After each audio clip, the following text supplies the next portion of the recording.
Hadratillah subhanahu wa ta'ala, dan dengan limpah dan kurnianya diizin oleh Allah subhanahu wa ta'ala kepada kita pada pagi ini untuk sama-sama kita menyambung kuliah pengajian kitab kita, iaitu kitab yang benar dan diterima oleh Allah subhanahu wa ta'ala, dan akhirnya kita ditempatkan Allah di dalam syurganya nanti di hari akhirat kelak, insya-Allah.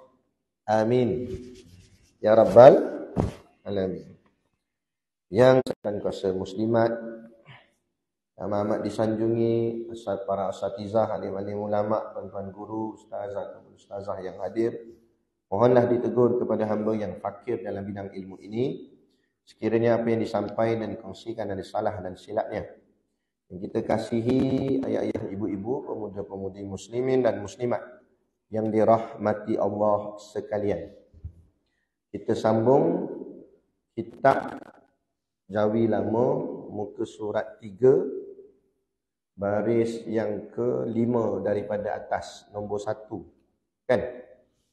Betul tak? Kalau Rumi, muka surat 1 adalah kitab Risalah Tauhid ni. Betul tak? Kat situ kan? Betul? Nombor 1 kan? Muqaddimah tu semua dah habis. Qala al-muallif rahimahullahu ta'ala wa nafa'ana wa iyyakum bi ulumihi fid dharaini amin ya rabbal alamin. Kata pengarang kitab, okey. Apa yang kita nak baca ni saat gini, dia bukannya ilmiah pun, tetapi dia lebih kepada sejarah, sejarah berkenaan dengan kitab ni. Cumanya kita baca juga sebabnya kaedah pembacaan kitab, khususnya kitab-kitab pondok ni, kita akan baca semua apa yang ditulis oleh pengarang kitab, supaya tujuannya yang pertama mengambil keberkatan, yang keduanya juga supaya kita kenal kitab yang kita mengaji ni. Kerana istilah orang dulu-dulu kata apa? Tak kenal maka tak cinta. Begitu. Dan itu bukan ayat jiwang. Itu maksud tak kenal Allah,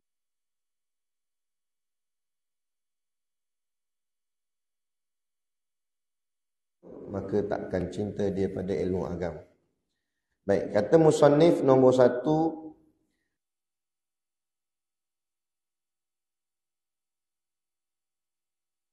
mengaji ni asalnya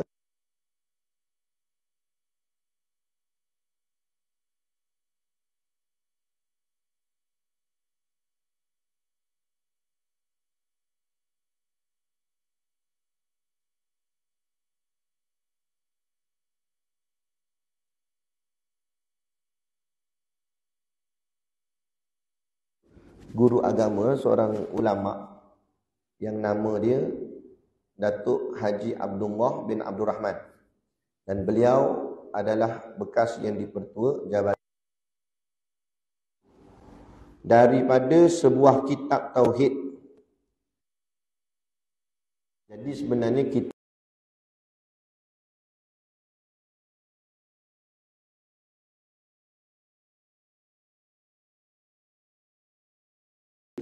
mengaji kat Malaysia ni je, ngaji kat kampung kita je, tapi sumber ilmunya ambil daripada sana lah.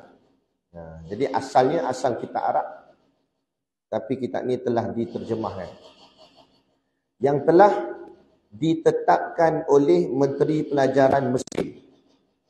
Maknanya kitab Arab tu, kitab Arab Risalah Tauhid yang asal tu adalah kitab yang memang dipelajari, yang dah ditetapkan oleh kerajaan Mesir di negeri Mesir.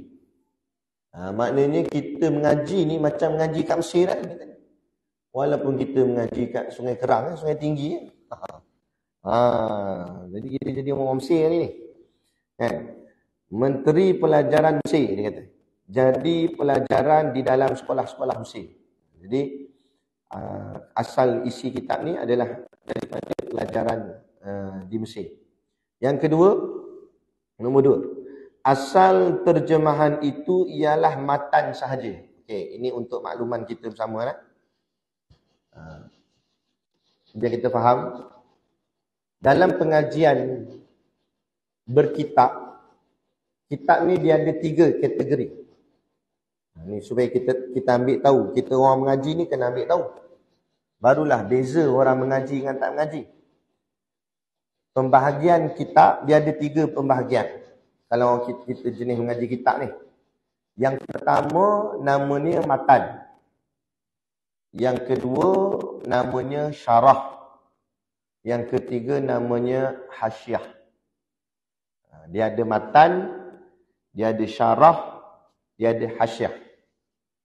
Ini kategori-kategori kitab. Matan biasanya kitab dia kecil je, nipis. Kitab-kitab matan ni biasanya nipis-nipis saja, kecil je.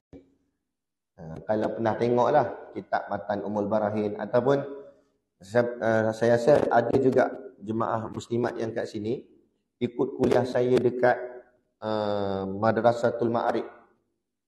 Apa nama tu? Cik Ma'in kita. Itu saya ngajar kitab Safinatun Najah. Safinatun Najah tu matan. Nampak kitab dia nipis je. Kitab dia tak tebal, nipis. Jadi kitab-kitab matan ni semua dia nipis-nipis. Ni kecil-kecil dan ayat dia pendek-pendek. Ayat dia tak panjang-panjang, pendek-pendek. Itu dipanggil matan. Tujuan apa ulama buat kitab matan? Matan ni selalunya kalau di pondok-pondok, di madrasah-madrasah, di sekolah-sekolah, matan ni digunakan untuk diajar pada anak murid. Tujuan dia kenapa matan ni ringkas? Sebab matan ni kebiasaannya kena hafal. Anak-anak murid ni kena hafal, wajib. Nanti tok guru dia cek satu-satu. Kan? Dia macam, sebab tu dia pendek-pendek je. Dia macam poin-poin aja. Istilah kita senang kata, dia bentuk poin-poin. Itu dipanggil matan.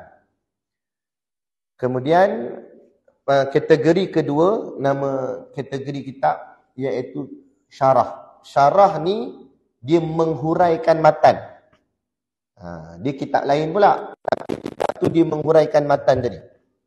Kalau kita mengaji tauhid ni, matan yang nombor 1 sekali dalam bab tauhid, matan Ummul Barahin nama dia. Kemudian dia punya kitab syarah dia yang menghuraikan matan Ummul Barahin ni, banyaklah. Ada Durus Samin, Faridatul Faraid, Aqidatul Najin. Kitab-kitab ni matan asal yang pendek-pendek tadi. Sebab yang pendek-pendek tadi yang dalam matan tu dia tak ada huraian. Dia cuma poin-poin je. Yang huraian dia dekat dalam kitab syarah. Lepas tu perasan kalau kadang-kadang kan ustaz-ustaz ke tok-tok guru dia pergi mengajar, perasan tak? Dia bawa sampai 3-4 kitab kadang. Yang kita satu kitab itu pun kadang ada satu, kadang tak ada langsung. Kadang. Tapi kalau tok-tok guru 3-4 kitab dia bawa. Sebab apa? Sebab dia bawa matan dan dia bawa syarah. Sebab dia nak ngajar orang, dia nak cerita orang. Takut nanti salah pula di syarahnya. Jadi dia bawa syarah tu. Syarah tu menghuraikan matan. Gitu. Okey. Syarah. Itu kategori kedua. Kategori ketiga pula, nama dia hasyiah. Atas syarah. Syarah tu dah hurai lah. Satu lagi kitab, nama dia kategori dia hasyiah. Hasyiah ni dia menghuraikan syarah tadi tu. Mana dia lagi tebal. Selalunya kitab hasyiah ni berjilid-jilid. Sampai berjilid-jilid. Tebal-tebal. Sebab apa? Sebab dia dihuraikan lagi. Benda tu dah dihurai lagi. Selalunya dihurai tu, dihurai mengikut keadaan semasa. Keadaan semasa. Lepas tu dia banyakkan permasalahan. Selalunya kitab fiqh lah. Sebab fiqh banyak masalah.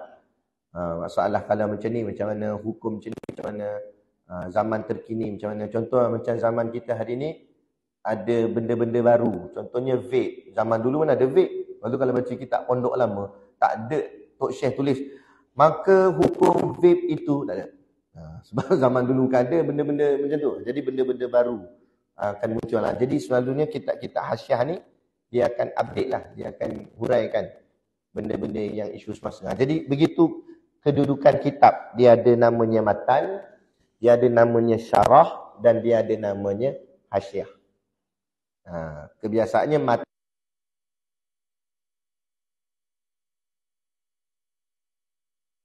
sampai tebal-tebal berjilid-jilid kitab. Gitu. Okey, itu peringkat orang mengaji lah. Biasanya kalau kita mengaji di pondok-pondok ke, di madrasah ke, di universiti macam ustaz-ustaz kita duduk mengaji kat Mesir ke apa sebagainya tu, dia mula-mula dia mengaji matan. Lepas tu nanti dia mengaji syarah. Selalunya sampai syarah je. Hasyiah ni jarang-jarang orang mengaji. Kalau dia nak mengaji lagi, dia mengaji lagi lah. Sebab hasyiah ni dah kira tinggi dah. Okey, gitu. Tapi macam kita peringkat orang awam ni, ambil bahagian matan macam tu pun okey dah. Okey. Jadi yang kedua ni, nombor 2 dia kata asal terjemahan itu ialah matan sahaja. Itu maksud matan tu. Apa maksud matan? Asalnya kitab ni ringkas saja. Pendek-pendek je ayat dia. Asal kitab ni. Sebab dia kata asal terjemahan itu ialah matan sahaja. Asalnya. Iaitu dalam tahun 1325 Hijrah bersamaan dengan 1907 Masihi. Lama lah, 1907 lah. Ni dah 2024 lah. Tetapi manakala didapati terlalu ringkas. Nama pun matan. Matan memang ringkas, pendek-pendek je. Jadi didapati kitab ni waktu zaman dulu tu, waktu zaman 1907 tu, kitab ni terlalu ringkas. Bila ringkas, kalau orang yang dah mengaji dia faham. Orang yang tak pernah mengaji nak faham macam mana ringkas sangat. Jadi dia akan jadi masalah kepada orang yang baru nak mengaji ataupun orang awam. Tetapi manakala didapati terlalu ringkas, maka dalam tahun 1340 Hijrah, yakni bersamaan dengan 1926, berikutnya tu Masihi, beliau yakni Syekh tadi tu telah membuatkan syarahnya. Maka dia syarahkan kitab ni. Daripada matan tu dia huraikan. Dia makna dia huraikan dia jadikan dia buatkan kitab syarahnya. Membuatkan syarahnya dinamakan dengan Syarah Ar-Risalatut Tauhidiyah. Maka kitab tu pun dinamakan kitab Syarah Risalatut Tauhidiyah. Menurut bagaimana yang ada pada masa ini, seperti mana yang ada kat tangan kita hari ini. Maknanya ini yang telah disyarahkan. Asalnya dia tak panjang macam ni. Asalnya dia pendek-pendek, ringkas saja. Tapi yang ada kat kita sekarang ni telah dihuraikan, telah disyarahkan. Jadi mudah untuk kita nak baca dan nak faham, nak mengaji. Okey. Pada masa ini, kitab ini, dia kata, kitab yang kita pegang ni telah dipersetujukan oleh Jawatankuasa Penasihat Pelajaran Agama Johor. Jadi kitab pelajaran bagi sekolah-sekolah.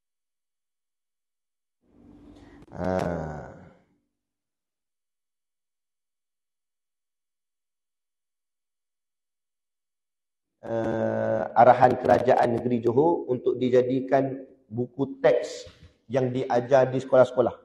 Maknanya jadi silibus. Kena mengaji kitab ni di sekolah-sekolah di Johor. Dulu, satu ketika dulu.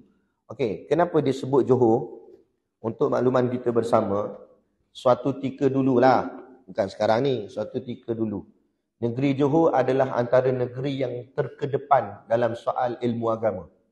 Berbanding negeri-negeri lain.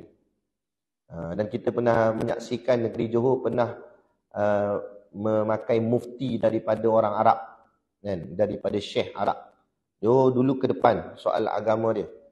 Dulu Johor kitab bahagian tauhid mengaji kitab ni. Kalau fiqh pula mengaji kitab Matla'ul Badrain. Depa sekolah-sekolah biasa, sekolah kebangsaan, tapi ngaji kitab pondok. Hebat. Kan dulu di Johor. Lah ni taklah. Jadi macam ni. Akhirnya kitab-kitab macam ni makin lama makin orang dah tak mengaji dah. Dulu dititik berat kan, makin kurang dah. Jadi itu dia. Itu sebab ni Johor ni. Pelajaran bagi sekolah-sekolah agama kerajaan. Bukan sekolah pondok, sekolah kerajaan. Baca kitab ni. Mana?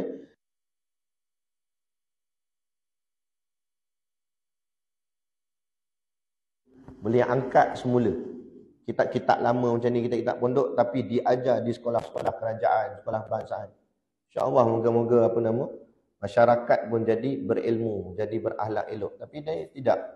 Ini kitab-kitab tok guru alim ulama. Kitab-kitab tok guru ni bukan sekadar dia kitab, tapi berkat. Minta maaf cakap lah, berbanding dengan buku-buku moden hari ni. Sebab apa saya cakap gitu?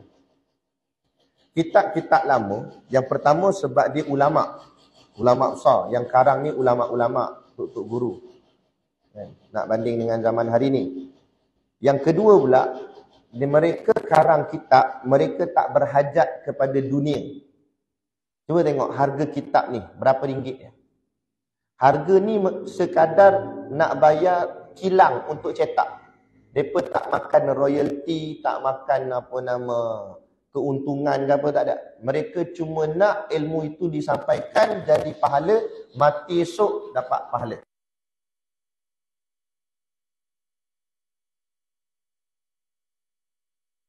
Tapi harga kitabnya murah aja. Oh, RM2-3, RM2, RM3. Tak mahal sangat. Tapi kalau buku-buku moden, kita boleh tengok hari ni, harga puluh-puluh ringgit. Kan? RM40, RM50, RM80. Jadi kadang-kadang orang yang kekurangan duit nak beli pun fikir banyak kali juga. Tapi ni kitab murah. Kan? Harga dia murah. Bukan kitab ni murah. Kitab ni mahal. Harga dia murah. Harga di kitab. Tapi harga sebenarnya tinggi nilai dia. Jadi apa alasan kita lagi kalau kita tak boleh nak beli kitab? Sebab harga bukan mahal sangat pun. Tapi ilmunya sangat mahal. Dan ilmunya sangat mahal. Ilmu dalam kitab ni lah yang akan menyelamatkan kita.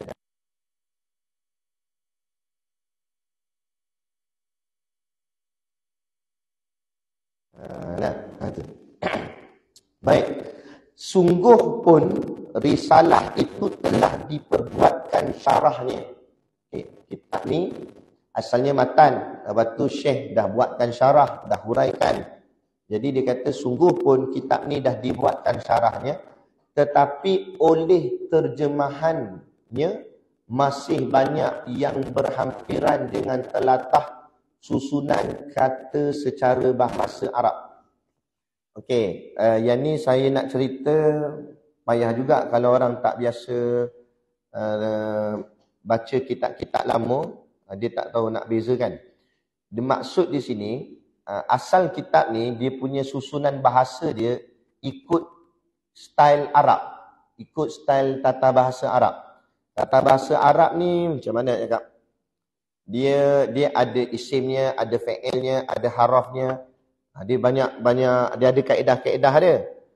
Tapi kalau kitab-kitab lama, biasanya ulama-ulama kita ni dia mengaji kat sana, dia mengaji Mekah, dia mengaji Madinah, dia mengaji di tanah Arab. Dan dia mengaji dekat sana tu mengaji dalam bahasa Arab, bukan mengaji macam kita ni cakap Melayu. Tok-tok guru dia pun semua orang Arab. Lepas tu bila dia balik ke tanah Melayu ni, kan, nak mengajar dalam bahasa Arab, orang sini mana pandai bahasa Arab. Jadi mereka terjemah kitab Arab yang dia mengaji dengan tok guru dia di tanah Arab sana tu, bawa balik sini, dia terjemah, dia tulis balik. Tapi dalam bahasa Melayu Jawi, macam yang kita ada ni. Jadi masa dia terjemah tu, dia ikut style Arab. Faham? Style Arab. Itu kalau kita baca kitab-kitab lama, biasanya kita akan jumpa bermula syarat sah solat itu. Ada perkataan bermula. Apa maksud bermula? Bermula tu kalau ikut kaedah bahasa Arab, dipanggil mubtada'. Mubtada' tu maksudnya permulaan ayat. Tu sebab tu dia kata bermula. Tapi kalau orang yang tak biasa mengaji, dia kata bermula apa? Itu kaedah yang itu yang dimaksudkan. Susunan perkataan itu mengikut, dia kata ni. Banyak yang berhampiran dengan telatah susunan kata secara bahasa Arab. Walaupun tulisan tu, bahasa Melayu dah. Tapi cara susun perkataan tu ikut susunan cara macam bahasa Arab punya susunan. Jadi bila jadi macam tu, menyebabkan orang awam yang tak biasa mengaji tentang bahasa Arab, dia akan pening nak baca. Apa makna ayat ni? Dia jadi macam tu. Walaupun bahasa tu bahasa Melayu dah, tapi dia tak faham tak? Jadi susah untuk faham. Dan lagi ada banyak masalah yang rumit setengah-setengahnya. Dan ada masalah-masalah yang rumit, yang kalau baca susah orang nak faham. Tiada tercapai oleh fahaman murid-murid. Murid-murid kat sini, tanah Melayu ni, tak boleh nak capai. Tak boleh nak faham. Sebab rumit. Dengan segera, tak boleh nak faham dengan segera. Maka sangatlah mustahak dipinda. Maka diubah suai. Diubah suai dan disusun dengan ibarah yang mudah. Ibarah tu maksudnya ungkapan. Maka diolah balik kitab ni, disusunkan balik ayatnya, kemudian dibuat ibarah. Ibarah tu maknanya ungkapan-ungkapan sesuai dengan keadaan mereka itu. Jadi ayat yang sesuai dengan keadaan mereka itu, keadaan kita lah orang awam pada masa ini, atas kadar seberapa yang boleh. Jadi kitab ni akhirnya diubah suai ayat-ayatnya. Ini kita ngaji ni pakai kitab Risalatul Tauhid. Cuba ambil kitab Tauhid yang lain. Sebagai contoh Faridatul Faraid.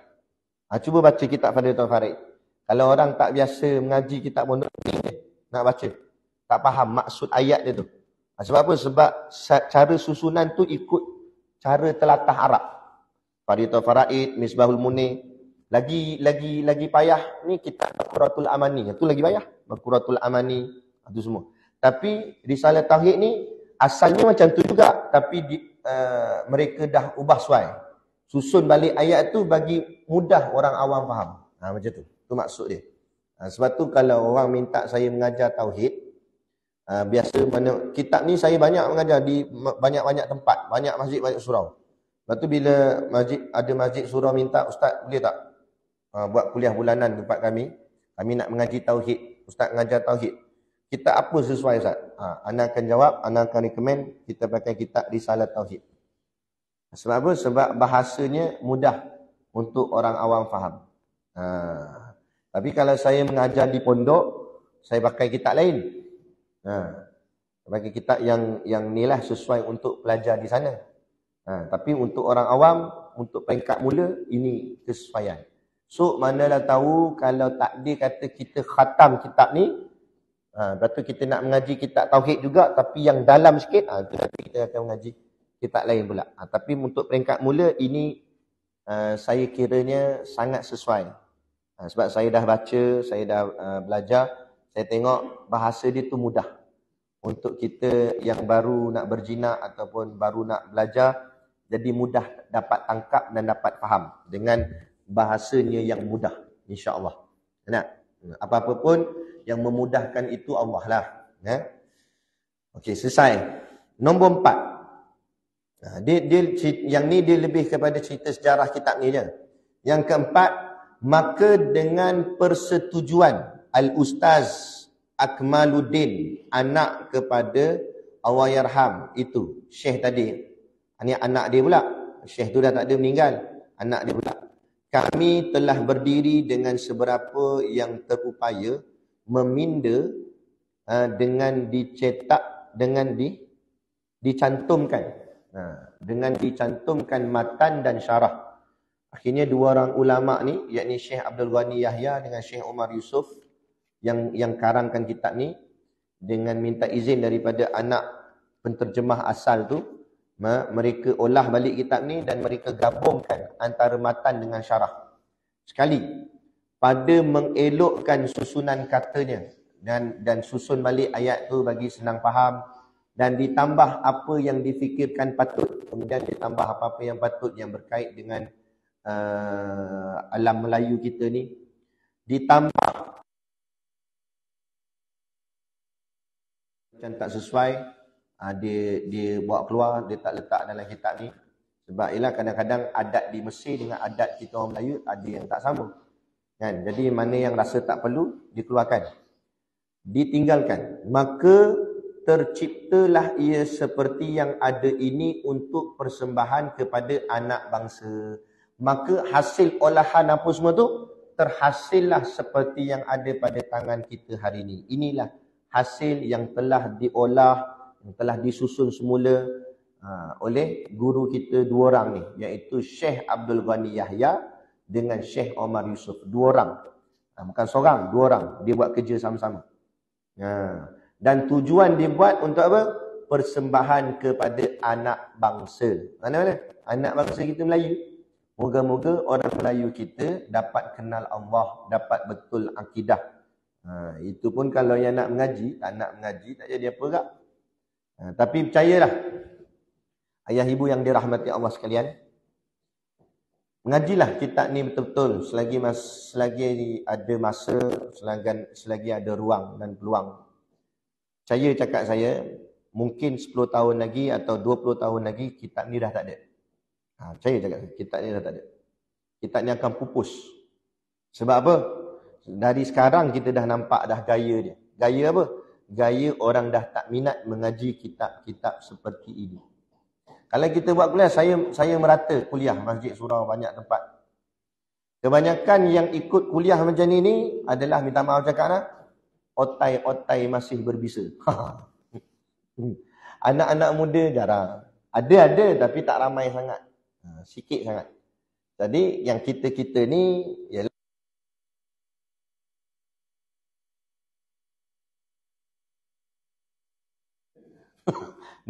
tapi generasi ke depan ni dia tak minat ngaji kitab ni. Jadi siapa nak bawa lagi kitab ni ke depan nanti? Ada. Habis macam tu je. Dan malah kami di pondok ni banyak dah kami saksikan, banyak dah kitab dah pupus.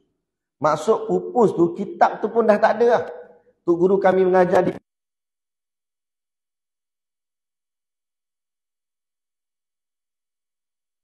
dia kata, tapi orang tak beli. Lepas tu dah tak, kilang pun tak cetak dah. Sebab tak ada orang beli. Tak ada orang beli, tak laku lah. Kan? Tak laku nak jual buat apa lagi. Dan sini kedai pun tak nak jual lah. Kedai tak jual, kilang sendiri pun dah tak cetak. Habis macam mana? Kita nak belajar macam mana? Belajar ni kena untuk guru mati dengan ilmu-ilmunya sekali. Habis. Batulah keadaan masyarakat ke depan ni akan bertambah jahil. Saya cakap saya.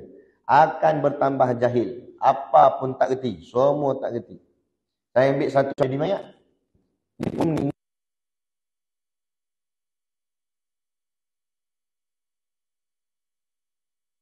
Jelas nanti. Main jiruh begitu je. Entah sah, entah tidak. Habis. Ya tak? Habis. Ini zaman ke depan. Dan kita kena ingat, Dajjal takkan muncul selagi mana zaman tu zaman orang alim. Dajjal dia muncul pada zaman orang jahil. Inilah zaman yang semakin dekat dengan kemunculan Dajjal. Bila masyarakat berada di dalam kejahilan. Ilmu-ilmu agama orang dah tak beli. Bila dah tak beli, akhirnya orang jadi jahil. Waktu tu Dajjal akan keluar. Dajjal ada dah. Dajjal hidup lama dah. Dari zaman Nabi, Dajjal dah hidup. Kan? Dia tak mati. Allah panjangkan umur dia. Cuma dia belum keluar. Dia dirantai. Tapi dia akan keluar, dia akan dibebaskan pada saat masyarakat berada di dalam kejahilan. Sebab apa dia keluar waktu tu? Sebab senang untuk dia pukau. Senang untuk dia perdaya. Sebab jahil, apa pun tak kerti. Nanti orang akan ikut aja. Hari ni pun minta maaf cakap lah.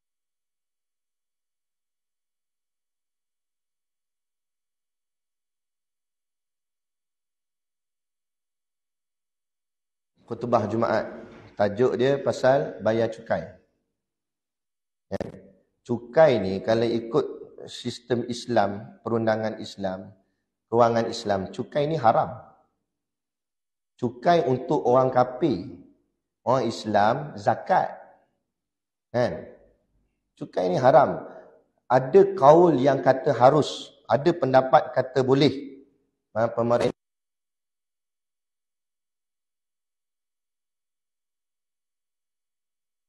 pemerintah tu sendiri pun selipar tak pakai. Nak pergi pejabat pun naik basikal. Tapi kita cuba renung, pemerintah kita hari ni naik basikal ke pergi pejabat? Satu macam mana boleh kutip cukai pada rakyat yang dah memang susah. Sedangkan mereka kaya. Lepas tu dijadikan teks khutbah. Tu imam pun lurus baca. Tu kata. Ini dah mula nampak dah. Kita ikut aja. Jadi tak pedulilah sok kalau Dajjal datang pun ikut aja. Sampai kita tak boleh nak fikir apa benda yang betul dan apa benda yang tak betul. Just ikut.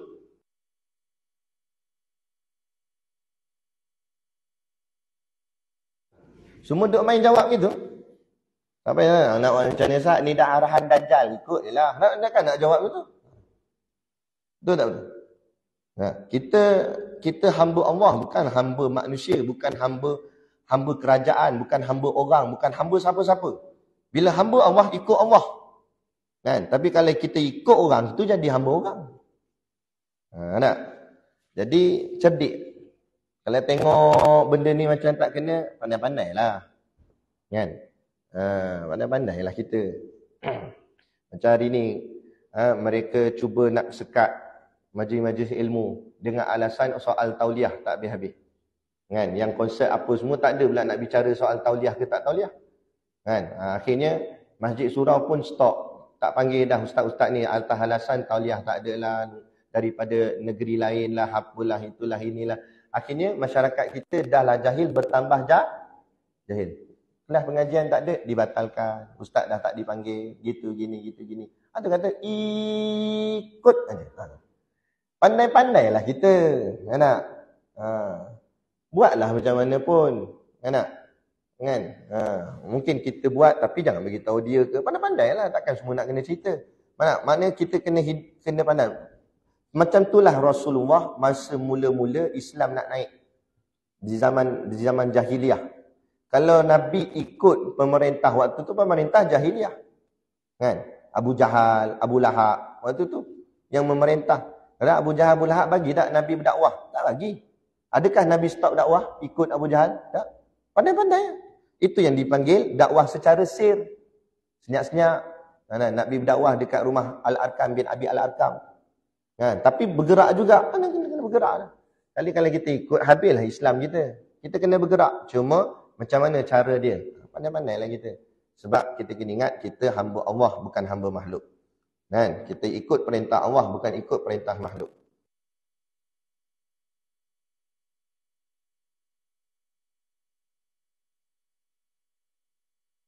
Yang haram jalan juga. Judi dan arak jalan juga. Dia macam mana? Yang kelima. Baik. Lima tu dah baca dah. Dengan demikian tidaklah pula bererti kami mengaku inilah. Kata tidaklah pula bererti kami ni, yakni Syekh Abdul Ghani ni, dua guru kita ni, dia kata nak bererti kami mengaku inilah susunan yang lebih molek. Maksudnya kami taklah nak kata inilah susunan yang paling elok, dia kata. Dia tak kata susunan ni susunan yang paling betul, paling baik, paling elok. Bukan nak kata mereka ubah suai ni makna dulu tu tak elok. Tak.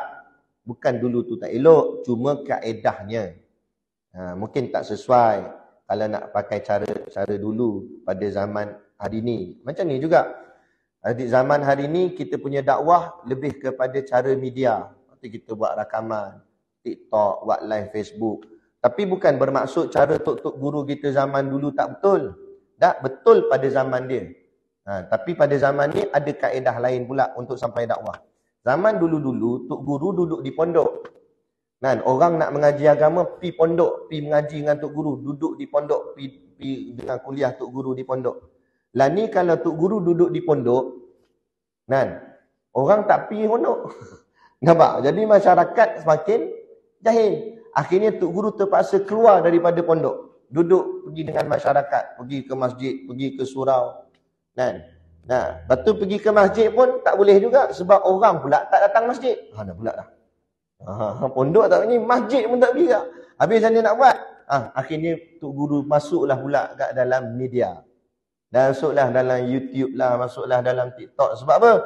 Sebab takkan nak pergi rumah dia pula, kan? Jadi kita masuk dalam media ni sebab setiap orang ada telefon. Boleh kata rata-rata majoriti manusia hari ni, dulu telefon ni lambang kemewahan. Siapa ada telefon kira orang kaya lah, hebat. Tu dulu. Zaman lah ni telefon bukan kemewahan, telefon ni keperluan. Boleh kata semua orang ada telefon. Telefon pula jenis-jenis yang macam ni lah. Tak ada dah main tekan-tekan dulu dah. Ni semua jenis slide-slide internet apa semua ni. Jadi kita buat dengan cara dakwah media, paling-paling tidak ceramah-ceramah masuk dalam telefon dia. Dia duduk slide-slide main Facebook, duduk main TikTok, keluar video kuliah. Nampak? Dia pun dengar sekejap. Kurang dapat je. Kita nak biar dakwah tu terus disampaikan. Itu kaedah. Jadi kaedah dan cara dari zaman ke zaman berubah-ubah. Tetapi matlamatnya tidak pernah berubah. Itu maksud. Sama juga sini. Tok Syekh olah balik kitab ni bukan maksud yang dulu tu tak betul. Cuma olahan itu mengikut. Gitu. Okey? Dia kata.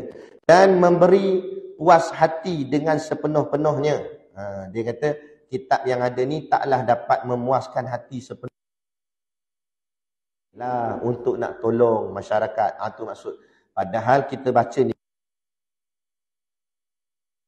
merendah diri. Itu kata. Ulama ni suka merendah diri. Kerana perbuatan manusia itu sentiasa di dalam serba kekurangan. Dia kata kerana apa saja manusia buat, dia tetap duduk dalam kekurangan. Maknanya ada penambahbaikan. Istimewa kata-kata yang terbangsa kepada ilmu itu. Tidaklah sayugia ni maksudnya sepatutnya. Ini bahasa lama. Tidaklah sayugia atau sepatutnya dipinda dengan kemahuan suatu puak kelak dibimbangkan berubah dari tujuan asalnya. Apatah lagi ilmu yang terbangsa kepada i'tiqad. Walaupun begitu dia kata bila dia buat olah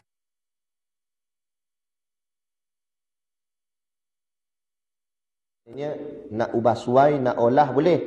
Tapi jangan sampai hilang daripada matlamat asal. Mesti ada kekalkan dia punya tradisi tu. Kan? Sebagai contoh pengajian. Walaupun kita buat kaedah macam-macam, kaedah pengajian dengan media ke apa semua, tapi kita kena tetapkan, kekalkan cara mengajar, cara pengajian dari dulu sampai hari ni. Apa dia? Talaki. Apa tu talaki? Begini. Mengaji secara berdepan. Jangan sampai nak ikut peredaran zaman, akhirnya kuliah semuanya online. Lepas ni kita ada kuliah duha muslimat lagi, kos 9. Kat mana? Kat TikTok je, kat masjid dah tak ada. Jangan sampai macam tu. Itu dah terus lari tujuan terus itu. Jadi kita buat macam ni juga, cuma yang media ni dipanggil alternatif. Maksudnya kalau tak dapat hadir, mungkin ada sebab kena hantar cucu ke mana ke apa kan. Jadi dia boleh tengok rakaman, dia boleh tengok ni. Tapi selagi boleh hadir, kena hadir. Sebab itu yang asal. Maksudnya. Jadi jangan sampai lari kita punya tujuan asal. Mengaji agama dan sebagainya ni. Yang demikian kami sedia menadah tangan, menerima sebarang apa jua teguran. Ni lagi ayat tawaduk merendah diri. Dia sedia untuk diterima teguran. Nampak? Yang demikian kami sedia menadah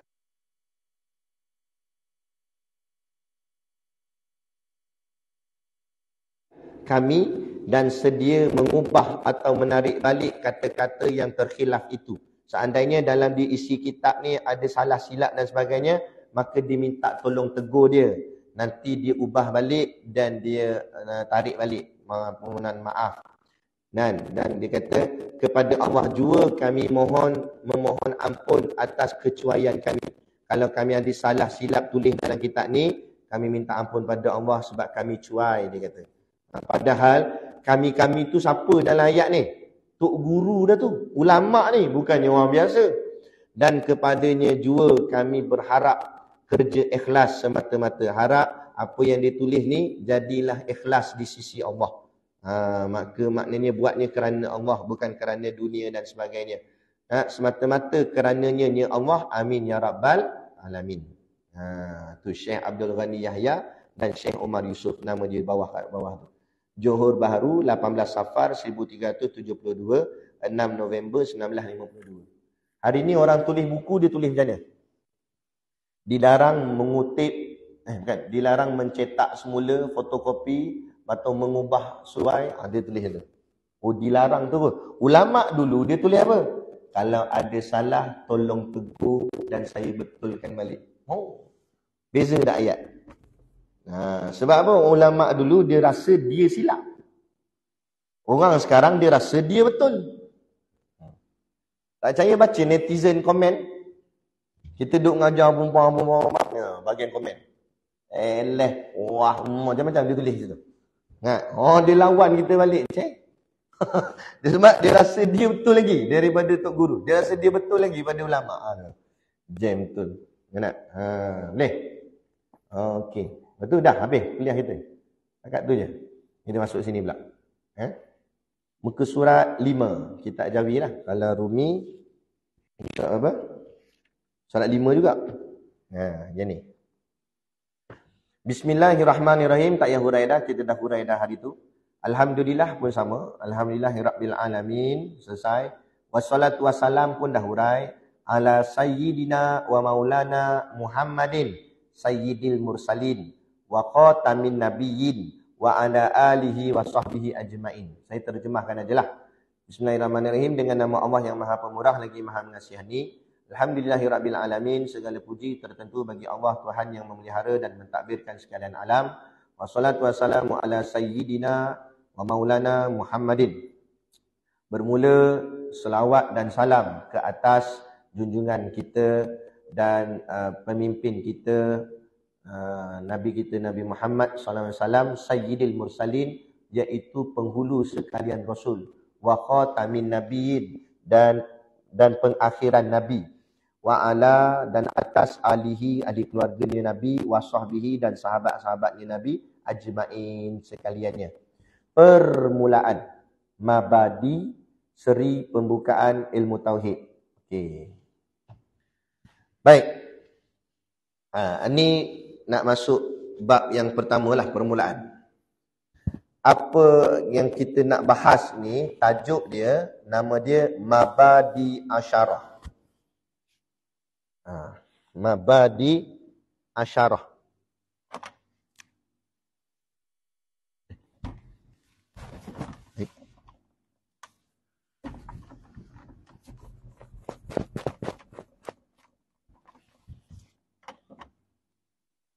Mabadi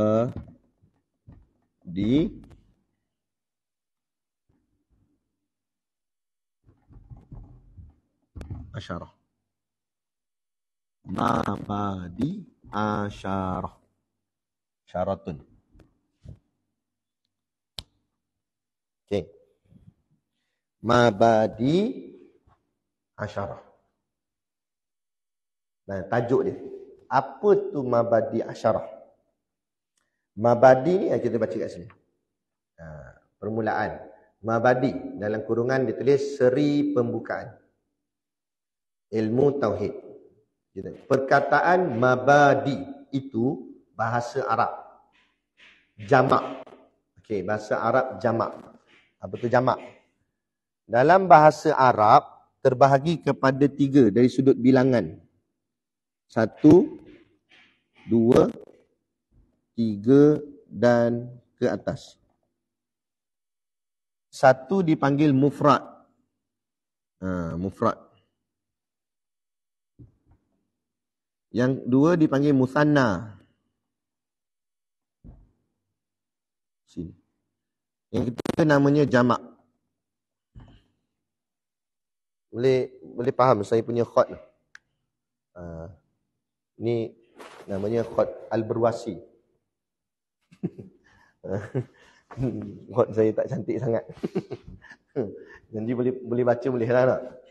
Mufrad, musanna, apa nama, jamak. Ni dalam bahasa Arab dia macam tu, dia ada bilangan. Kalau mufrad maksudnya 1. Kalau musanna 2-an. Kalau jamak 3 ke atas. Contohlah seorang lelaki Islam. Perkataan dia muslimun. Seorang lelaki Islam. Jadi perkataan muslimun tu dah menunjuk bilangannya seorang.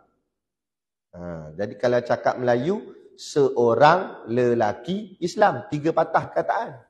Tapi kalau cakap Arab, Muslim, 1 patah. Tapi dah bawa maksud seorang lelaki Islam. Itu hebat bahasa Arab. Itu hikmah dia. Allah pilih bahasa Arab untuk dijadikan bahasa Al-Quran.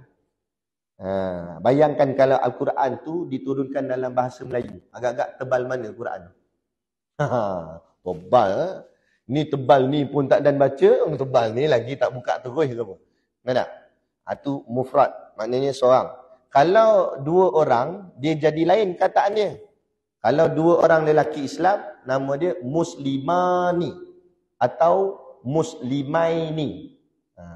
Yang tu tak payah tulis, tak apa, saya nak terang aja. Maksudnya kalau dua, perkataan dia lain. Muslimani atau muslimaini. Kalau tiga dan ke atas, lain pula perkataan dia. Muslimina, muslimuna. Itu imam baca doa muslimina wal muslimat. Itu maksudnya ramai tu. Laki-laki Islam dan perempuan-perempuan Islam, terjemahannya. Jadi maksudnya dengan satu perkataan tu saja dia dah menunjukkan bilangannya berapa. Samalah di sini. Di sini dia kata perkataan mabadi itu bahasa Arab jamak. Jamak maksudnya yang bawah tu. Maknanya banyak. 3 dan ke atas. 3 dan ke atas. 3 dan ke atas tu mana? 3 ke, 4 ke, 5 ke. Mabda' dengan mabadi maksud sama. Tapi bilangan tak sama. Kalau mabda', okey, faham? Tapi maksud dia apa? Maksud dia belum cerita lagi. Dia cuma kata bilangan dia dulu. Perkataan mabadi itu bahasa Arab jamak daripada mabda'. Asal maknanya. Okey, tapi apa makna mabadi tu? Atau apa makna mabda' tu? Maknanya punca. Ataupun mula terbit. Punca ke? Punca pun boleh. Ataupun mula terbit. Ataupun juga maksudnya sebab. Punca boleh, mula terbit boleh, pun sebab pun boleh. Boleh, faham? Jadi maksudnya, mabda' maknanya punca satu. Satu punca. Kalau mabadi, punca-punca. Macam tu.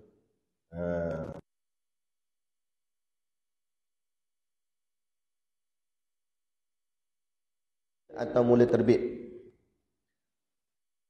Sebab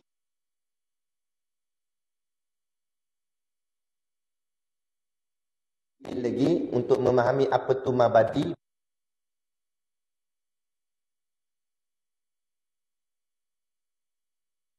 kita panggil poin penting. Poin biasanya tak panjang, ayat dia pendek-pendek aja.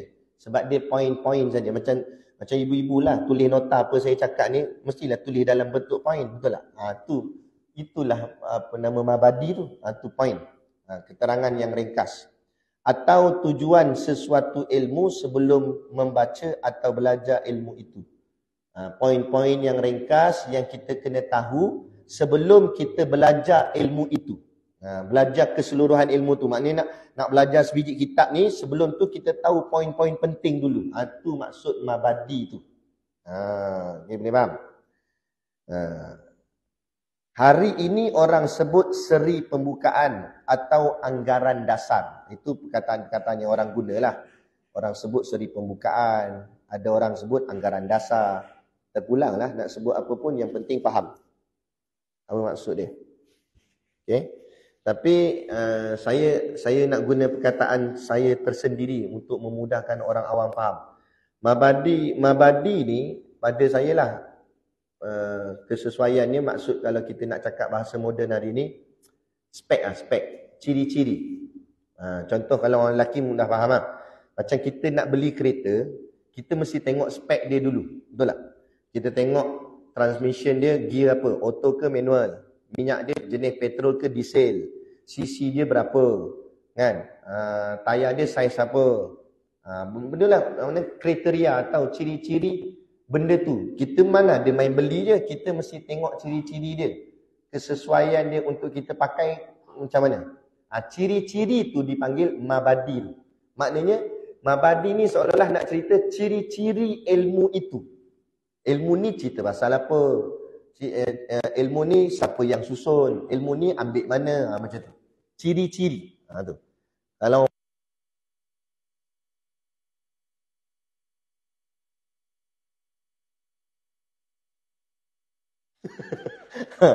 beg tangan lah contoh. Kata nak beli beg tangan kan.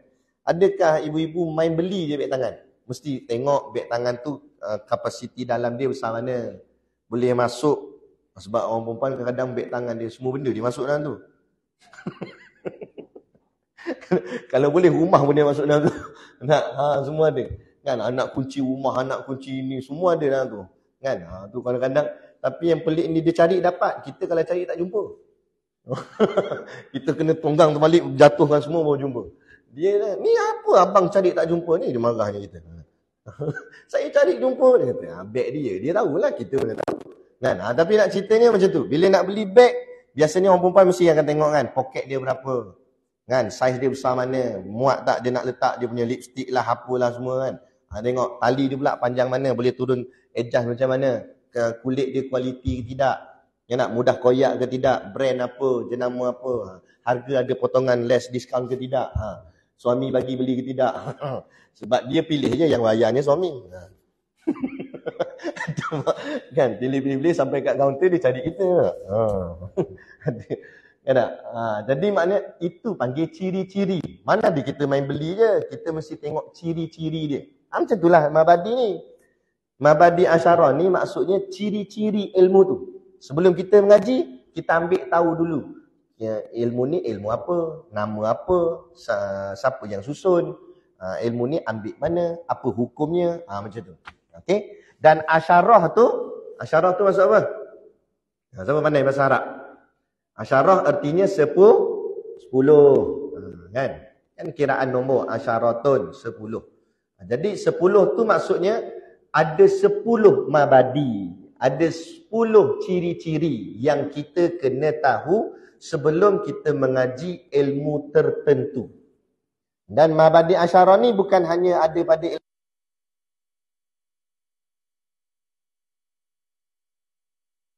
ilmu tasawuf pun ada mabadi dia tersendiri.